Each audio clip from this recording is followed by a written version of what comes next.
그리고 혐오와 차별이 가득하였습니다. 모든 사람들이 평화를 소원하는데 왜 그럴까요? 성경은 한마디로 죄로 인해서 그렇다고 말씀하고 있습니다. 죄라는 것은 다른 것이 아닙니다. 우리 인간을 단절시키고 분열시키고 이 죄를 가지고 사탄이 벌이는 일은 우리 인간들로 하여금 분리시키는 일입니다. 관계를 단절시키는 일을 하고 있습니다. 많은 사람들이 이런 사실을 모르고 무엇을 많이 소유하면 평화를 이룰 수 있다고 생각합니다. 그러나 그렇지 않습니다. 그 어떤 것도 어느 것도 우리에게 진정한 평화를 가져다 주지 못합니다. 잠시 보면 그럴듯해 보이는 것 같지만요, 사실은 본질을 보면 그렇지 않습니다. 돈이 많으면 평화가 이루어질 것 같은데 그러지가 않습니다. 예를 들면 조용하던 집안에 갑자기 로또라도 맞고 큰 보상이라도 받아서 돈이 생기잖아요. 여러분이 보시지만 그 잘 살던 가족들이, 사이좋던 가족들이 갈등이 생깁니다. 심한 경우 돈 때문에 형제, 자매, 부모, 자식 간에 법정에까지 서게 됩니다. 서부아프리카에 감비아라는 나라가 있죠. 많이 들어보지 못했지만 이 감비아라는 나라, 그곳에서 오래 사역하던 선교사님이 하신 이야기입니다. 감비아 옆에는 시에라리온, 가끔 들어본 나라인데 시에라리온이라는 나라가 있다고 합니다. 겉보기에 두 나라는 비슷합니다.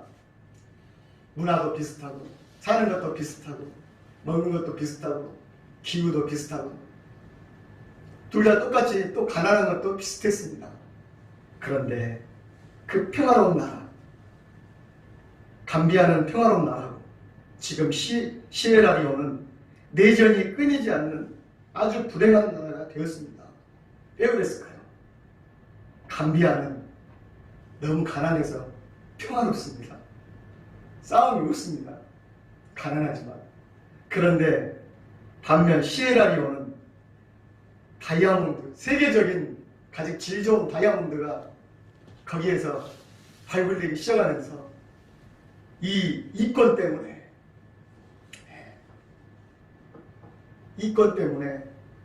테러가 끊이지 아니하고 싸움이 끊이지 아니하고 지역별로 나뉘고 강도질이 날마다,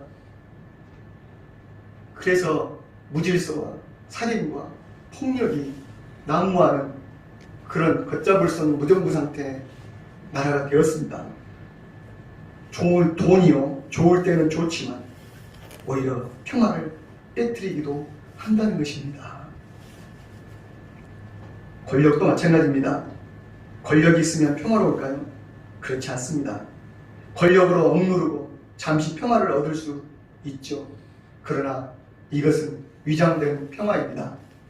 예수님이 태어날 당시에 아우구스투스라는 로마의 그 황제, 그에 의해서 로마의 전체가 통합이 됐고요.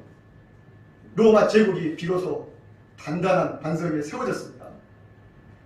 그 시대를 팍스 로마나라고 합니다. 로마의 평화라고 이름을 붙였습니다. 그러나 이 제국은 여러분 진정한 평화가 아닙니다. 로마 사람들, 로마 시민들은 평화를 누렸을지 몰라도 그 로마의 군사력과 그 제국의 세계 곳곳에 로마로 모든 길을 통한다고 했지 않습니까? 길을 나서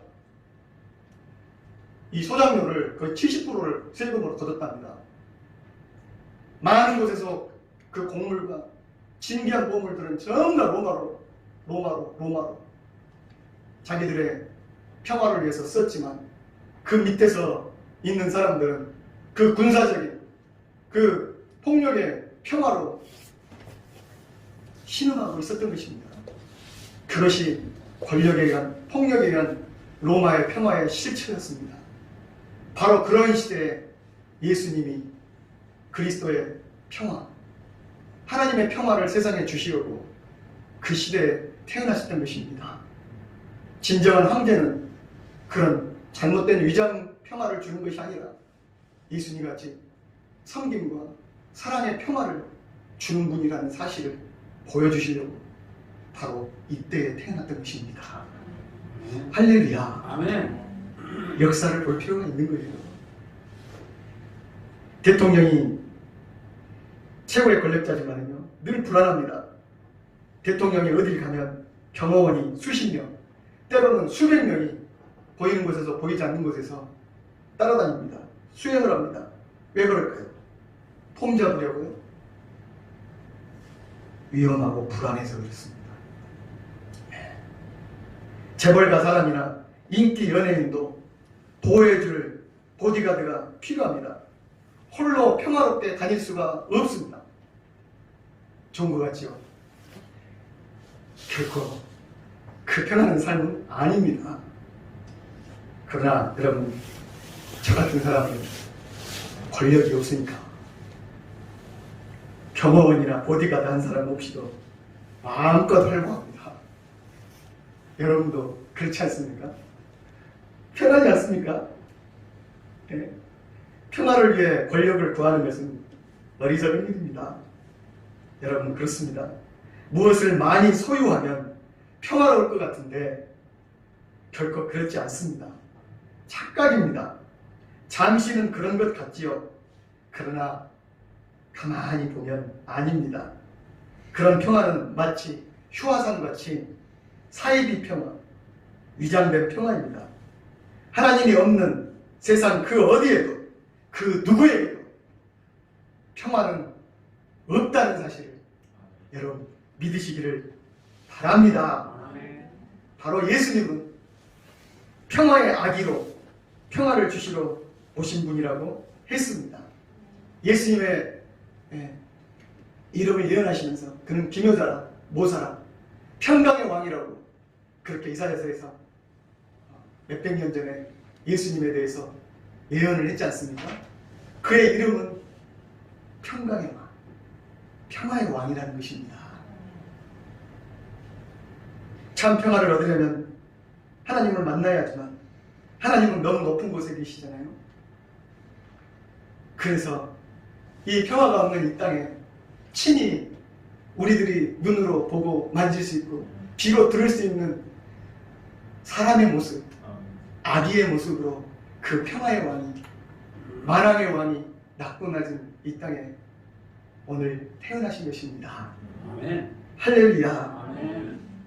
그래서 하나님과 단절된, 그리고 인간과 인간 사이의 평화가 깨진, 또 심지어 인간과 피조물 사이에 깨진 평화를 주님께서 연결시켜 주시고 회복시켜 주시고 그 장벽을 깨뜨리기 위해서 이렇게 성탄하신 것입니다.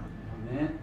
에베소서 2장 13절 14절에 이제는 전에 멀리 있던 너희가 그리스도 예수 안에서 그리스도의 피로 가까워졌느니라. 그는 우리의 화평이신지라. 둘로 하나를 만드사 중간에 막힌 담을 허시고.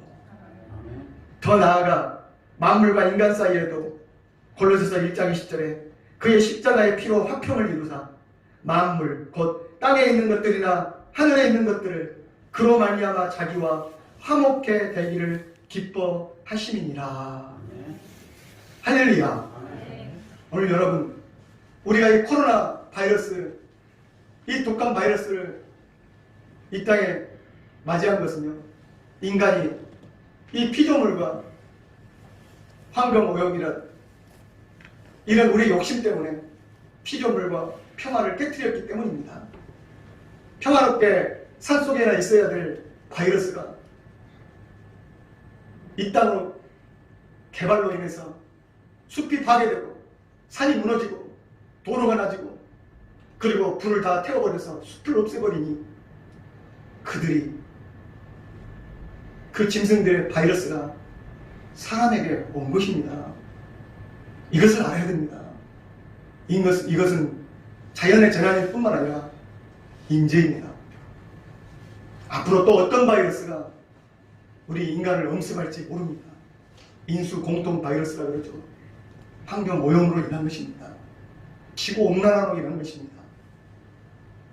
예수 그리스도로 말미암아 우리 교회가 다시 한번 이 피조 세계와 화평을 이루게 하시기를 원합니다. 우리가 그 화평을 이루는데 귀한 일꾼들이 되어야 할 것입니다.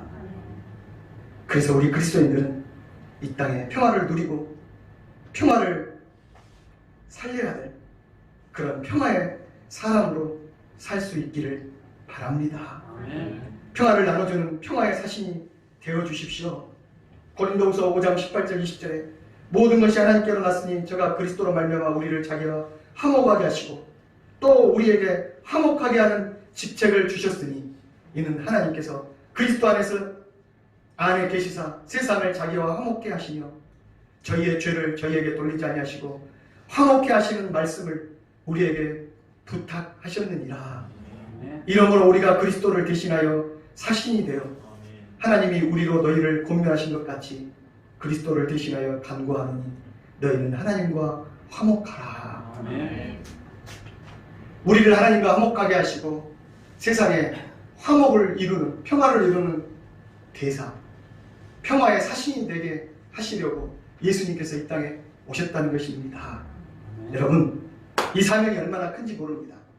오늘 이 서탄절에 이 땅에 평화의 왕으로 오신 예수님을 본받아 우리도 이 지금 나누어지고 분열되고 깨트려지고 무질서해진 이 세상에 다시 한번 평화를 이루는 평화의 사신으로서 사명을 우리가 이제 작은 예수가 되어 평화의 사람들이 되어 가정을 살리고 이 나라를 살리고 이 세상을 살리고 자연을 살리는 평화의 사도들이 다 되시기를 간절히 축원합니다. 기도하시겠습니다.